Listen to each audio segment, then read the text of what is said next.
alam mo, pag si Daddy nagbubuhat sa'yo, ha? She's like, oh. Ellie. Okay, you ready? Yeah. Oh, that's cute! She is a warrior queen who serves and fights by your father's side. Good morning, guys. Oh! She have more. Yeah.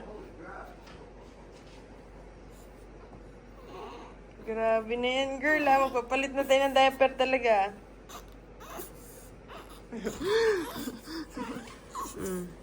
Maputi si Ellie, guys. Mukha lang siyang tawag nito, brown. Papakita ko sa inyo kulay ni Ellie mamaya. Ayan yung kulay ni Ellie, guys. Oh, tingnan niyo. Brown, medyo mapula siya minsan, tapos brown. Pero she have the potential to be really tan. Alam niya, kasi Pilipina ang ina. Oh, pasok na ang daddy niya. Pasok lang siya ngayon kasi may asikasuhin siya. Pero meron pa siyang paternity leave. Oh, look at you. Daddy's gonna go to work, Ellie. He's gonna miss you. And ang aming first baby, oh. Where you going? Where's your head going? Ellie! Oh. Very siya, calm siya. Pag daddy niya nagbuhat din talaga sa kanya. Alam niya, oh. Yeah. alam mo, pag si daddy nagbubuhat sa'yo, ha? She's like, oh. Ellie! Until I put her in the bassinet. You ready? Hi, Ellie. Anong tinitignan natin, girl? Bless you! Ang bilis mo lumaki, Ellie. Malapit ka na mag 1 month. Ellie! May Ellie pot. Namamalat yung mukha niya, guys. Hey! No! Kinsley! Kinsley! Bait-bait naman ang Ellie na yan. Basta napadede na siya, napalitan ng diaper. Yan.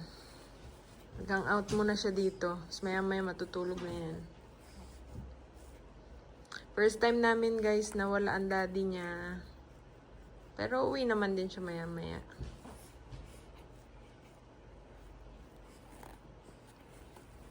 Buti na lang na namin, na trim na namin yung kuko niya. Kaya kahit ano-ano niya sa mukha niya. Kasi tinatanggal niya din at saka ayaw niya ng may mittens, guys. Tsaka sabi din nung doktor, ang doktor ba yun? Tawag niyo sa lactation center, pati nung sabi niya mas okay daw na pag newborn maganda na may mittens sila kasi syempre matulis pa yung nila, hindi pa namin natitrim. Tapos pag mga gantong na daw, maganda daw isanay na sila ng walang basta itrim lang daw kasi doon daw sila nag-explore, ganyan. That's how they touch and feel daw, ganun. O, diba? Ngayon ko lang din nalaman yun, dito lang din. Iba talaga dito sa US, dito ulit sa Pilipinas. Sa Pilipinas, diba, ang daming madaming bawal sa atin, ganun. Pero dito yung mga doktor dito, pinapag-tummy time na nga nila kahit baby pa eh. It's okay. Kahit baby pa, pinapag-tummy time na nila everyday daw 10 minutes. Sa atin sa Pinas, diba, hindi pa. Naantay ko muna siyang i-push niya lahat ng kasi nairi pa rin siya para bago ko siya palitan. Mamaya darating na yung daddy niya. And lang kasi siya, alas 3. So hindi mag-gym yung daddy niya, mag-rest daw muna siya ngayong araw. Oh, you miss daddy? I know you miss daddy. Isang araw niyang hindi nakita ang daddy niya. Saglit lang naman. Ilang oras lang naman si dadding wala. Opo. Palitan ko muna ng diaper ang batuta. Buti kahit papano, guys, nakakapaglinis ako kapag si Ellie, tulog si Ellie. Nakakapaglinis ako, nakakapagluto ako.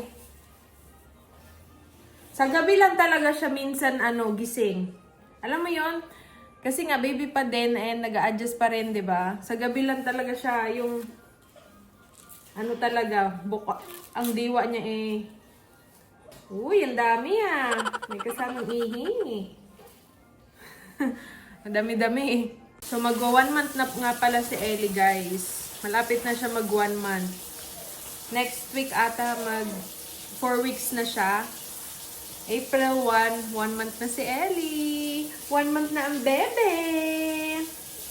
1 month na ang Ellie po. Ang bilis, no? Ang bilis ng araw. Tapos, next month, April, punta kami ng Michigan, guys. Makikita na ni Ellie yung lolo at lola niya dito, no? So, nakita naman na nila si Ellie sa video call kasi nag-video call kami nila Travis sa kanila. Tapos, pinapakita namin si Ellie. Natutuwa sila. Sabi ng tatay ni Travis, "That's my baby. Where's my baby?" Where's my baby daw?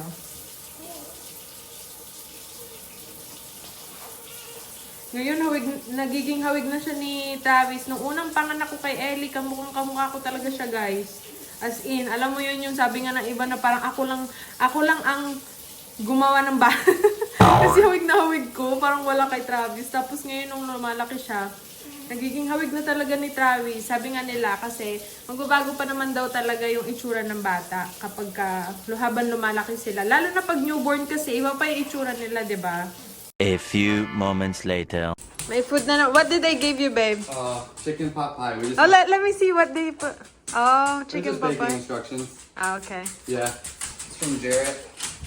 May binigay silang gift. This is from N1, the department that Really? I work with. Yeah. They wanted to Let's get open it, something. babe. Okay, you ready? Yeah. Oh, that's cute. Oh my gosh, that's cute. Photo cards. Oh yeah, that's So cute. 1 month, 1 year, 3 months, 3 year. A chew toy. Ang sweet naman nila. Oh, ang dami na ni Ellie ganyan. You have another toy, Ellie. A letter for you. Commander. Taray, mayroon pang Commander. May pa-letter pa CCO. And then A toy? grows up with you. Yeah. What's this? Kinsley. We'll have to look at it. I'm not sure what it is. Yeah. I think it's a toy. And then they left a receipt in case. That's sweet of them. And then you can read the letter, babe. Okay. Did you say thank you to them? Yeah, of course. And then you read the letter, babe. They gave us a lot of presents and food. Here, you read the letter. Is that Daddy? Welcome to this world and to the Naval Special Warfare family. Ooh! You arrive on March 1st, 2025 to a loving mother and father. Just listening. But your family extend far beyond them. By the time you are old enough to read this, we can put this in her Your family may have decided to part ways with the U.S. Navy. So, I thought it prudent to let Yep. you know now how important you and your family are to our great nation. Your family matters of over 335 million Americans. Your father is a rarity. He is one of the 10,000 members of the Naval Special Warfare community. And one of less than 500 who specializes in the undersea domain. He is a true subject matter expert who lives by the highest moral standards and principles that make our nation great. While your father is an asset to this nation, he does not and cannot do this alone. He is joined in all aspects by your mother. Make no mistake, she is a warrior queen who serves and fights by your father's side.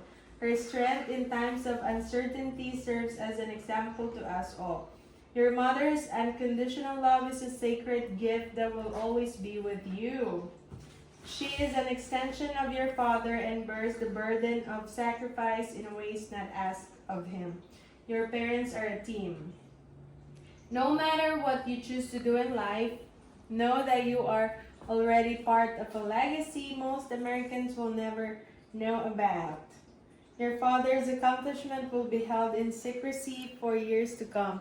But this I promise, your family's sacrifices made the difference. I consider it one of my life's greatest honors to have served with your father.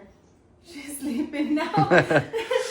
In light of all that your family sacrifices for this country, it is my pleasure to make you an honorary member of SEAL Delivery Vehicle Team 2.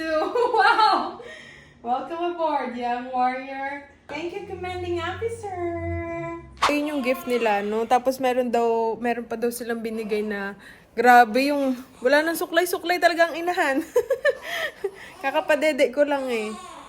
Tapos nagbigay pa sila ng gift card. Grabe no, ang ano nila dito, tawag nito, grabe sila magregalo. Sa work lang yun ni Travis. Magkakain muna kami, mag-hangout kami. And hindi ko alam baka mag-nap ako mamaya no, ngayon. Kasi hindi talaga ako nakatulog. Siguro ilang oras lang yung tulog ko kagabi. Mga 3 hours lang ata. Tapos, so habang nandito si Travis, mag-idlip ako saglit. Hindi rin naman siya pupunta ng gym ngayon. And tomorrow, do you have work tomorrow, babe? You have work? For the week. Yeah, this week. I'll go back on leave next week. Yeah. So, papasok lang siya this week, Wednesday, Thursday, Friday, tapos next week, hanggang April, mag-leave siya kasi punta kami ng April ng Michigan, guys. So, yun lang ang vlog natin for today. Thank you for watching. See you again next time. Bye!